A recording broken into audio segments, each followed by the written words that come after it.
Dad, don't know. Joke lang. So, ngayon mga guys, ay walang pasok ngayon. Walang pasok ngayon.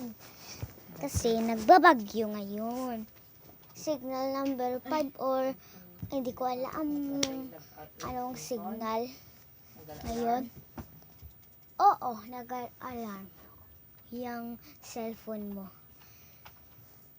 At tapos, meron akong nakita na nagte-trending sa TikTok na yung bata ay naglato-lato, tapos yung mami niya naman hindi niya alam maglato-lato.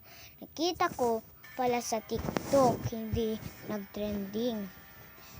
Kaya, tinry ko naglato-lato ay wala naman yung lato-lato ko.